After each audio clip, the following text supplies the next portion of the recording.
A dobradinha histórica do Flamengo não só chocou o Brasil, mas acordou o Zinedine Zidane. O craque francês expôs uma verdade brutal, que a nossa própria imprensa tem medo de dizer. Ele ignorou a suposta crise e revelou o trunfo secreto da seleção para a Copa. O aviso foi dado. Ouça o que ele disse. Assim falou Zidane: eu acompanhei a definição do Campeonato Brasileiro de 2025. Enquanto os jornais daqui da Europa estavam ocupados debatendo fofocas de vestiário e transferências milionárias, que muitas vezes não dão em nada, eu vi uma verdadeira aula de futebol. O título do Flamengo, com essa dobradinha histórica de Libertadores e Brasileiro, não é apenas um triunfo local. É um aviso que ecoa através do Atlântico. O que meu ex-companheiro de gramado, Felipe Luiz, fez ao assumir aquele vestiário e transformar estrelas em operários táticos, é algo que poucos treinadores na Premier League conseguiriam fazer hoje com tanta rapidez. Ele trouxe a disciplina que aprendeu na Europa e a misturou com a criatividade que nasceu com ele no Brasil. Eu vi o gol do Samuel Lino, a assistência visionária do Carrascal contra o Ceará.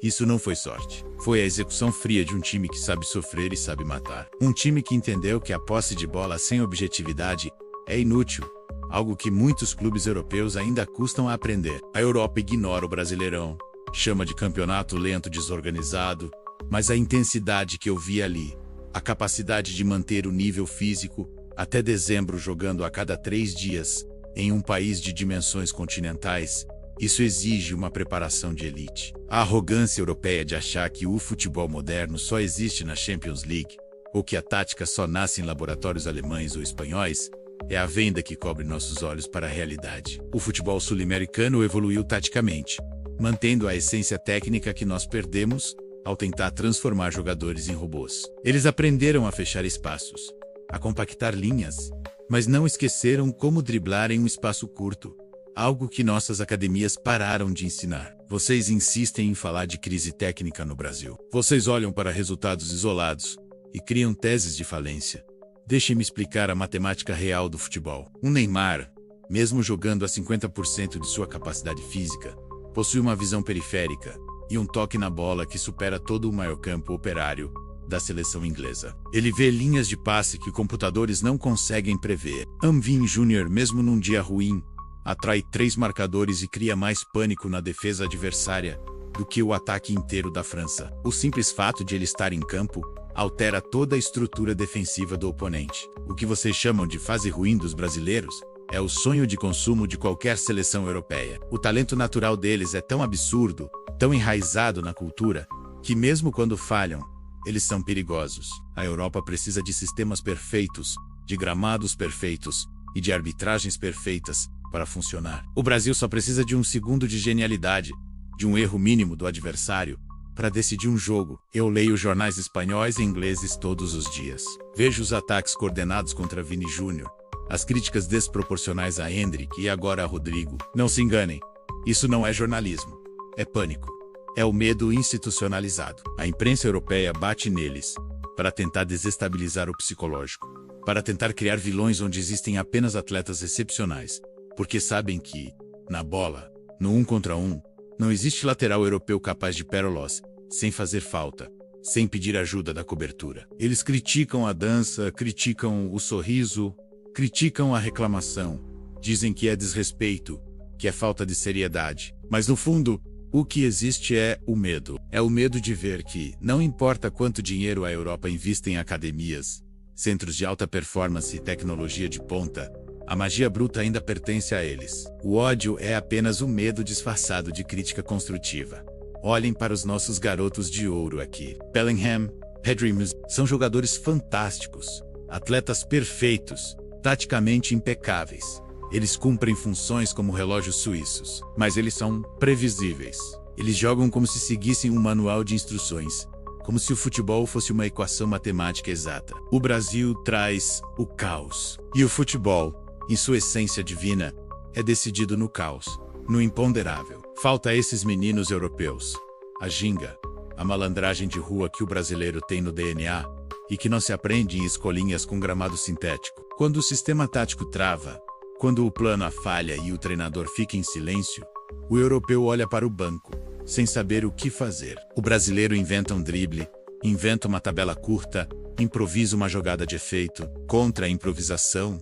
A nossa tática de laboratório não tem resposta, porque ela não foi programada para lidar com o imprevisível. Precisamos parar com essa hipocrisia de que o jogador europeu é um lorde e o brasileiro é indisciplinado. Eu joguei aqui a vida toda, compartilhei vestiários com as maiores lendas e também com os maiores problemas. Temos jogadores ingleses, franceses e alemães que chegam bêbados aos treinos, que vivem em festas, que traem suas famílias, que não correm por ninguém além de si mesmos. Mas a imprensa protege, chama de fase de adaptação, de problemas pessoais ou de personalidade forte. Há um pacto de silêncio para proteger o produto europeu. Quando é um brasileiro, vira escândalo mundial, vira prova de falta de profissionalismo, vira confirmação de um estereótipo preguiçoso.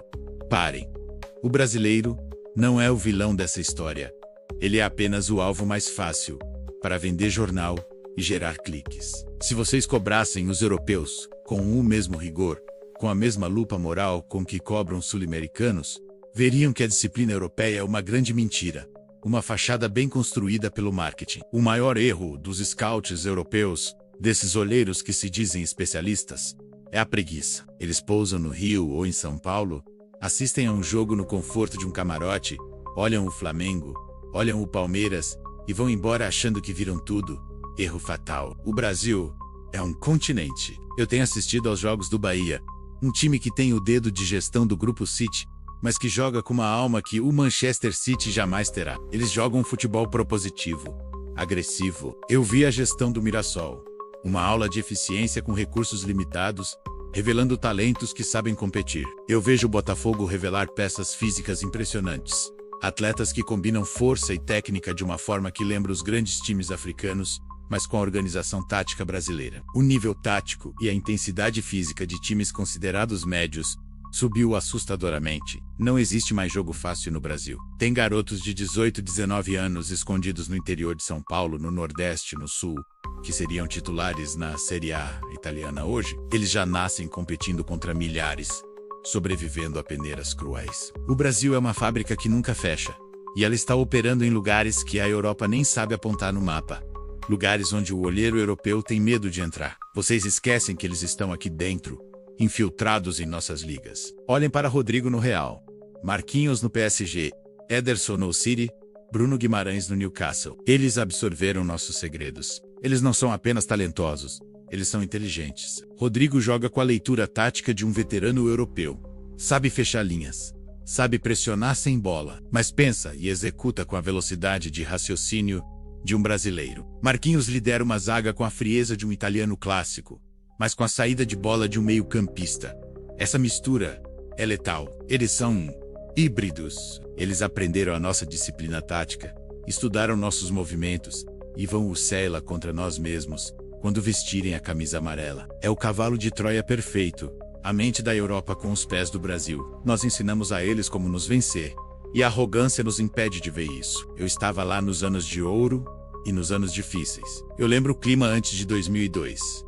A imprensa dizia que o Brasil estava morto, que era um time desorganizado, que Ronaldo estava acabado e gordo, que a classificação foi um sufoco vergonhoso. O que aconteceu? Eles se fecharam. Eles criaram uma família dentro do vestiário. Uniram o talento à raiva de serem subestimados. E o fenômeno destruiu a Alemanha, que era considerada a máquina perfeita na época. O cenário hoje é idêntico. Chega a ser assustadoramente parecido. Vocês chamam de crise? Eu chamo de silêncio antes da tempestade. O Brasil ferido, desacreditado, criticado e com raiva é o adversário mais perigoso da face da terra. Quando eles sentem que o mundo está contra eles, eles se tornam imbatíveis, porque jogam por honra, não apenas por tática. Se você perguntar a um jornalista de 25 anos que nunca chutou uma bola e vive de estatísticas em um tablet, ele vai rir do Brasil. Ele vai mostrar gráficos de XG e dizer que a Europa é superior. Mas pergunte a mim, pergunte a Paulo Maldini, pergunte a Thierry Henry, pergunte a quem teve que marcar Ronaldinho, Ronaldo, Rivaldo, Romário ou Cafu. Nós não rimos, nós respeitamos profundamente. Nós sabemos o peso daquela camisa amarela quando ela entra em campo numa Copa do Mundo. Existe uma aura, um peso histórico, uma mística que faz as pernas dos adversários tremerem, mesmo que eles não admitam. Os veteranos sabem o perigo real. A nova geração está subestimando o rei só porque ele está tirando um cochilo. só porque ele tropeçou em alguns jogos classificatórios. Podem continuar rindo das notícias sensacionalistas. Podem continuar achando que a tática robótica e previsível da Europa vai dominar para sempre. Eles estão ouvindo tudo. Cada crítica injusta, cada deboche em programa de TV, cada manchete desrespeitosa está sendo guardada, impressa e colada na parede do vestiário deles. Em 2026, nos Estados Unidos, um território que para eles é quase casa, onde o calor vai apertar e a tática vai falhar pelo cansaço. O talento puro vai prevalecer. O futebol é um jogo de erros, e quem improvisa melhor no erro vence. Quando eles atropelarem nossa organização rígida com a arte do improviso, quando um drible desconcertante desmontar 2 linhas de 4 defensores, não digam que eu não avisei. O Brasil vai cobrar essa conta com juros altos. A hegemonia da competência que vi no Flamengo em 2025, e é só o começo, é a ponta do iceberg de uma revolução silenciosa que está acontecendo nos gramados sul-americanos. O gigante acordou, e ele está com fome de glória. A Europa deveria parar de rir e começar a se preocupar. O que você achou dessa entrevista? Comenta aqui. Você não vai ouvir essa verdade na televisão aberta. Eles preferem criticar a dança do que analisar o talento. Se você quer continuar recebendo o conteúdo que a mídia europeia e brasileira tem medo de mostrar, inscreva-se agora e ative o sino. Aqui, a gente joga no ataque contra a mentira.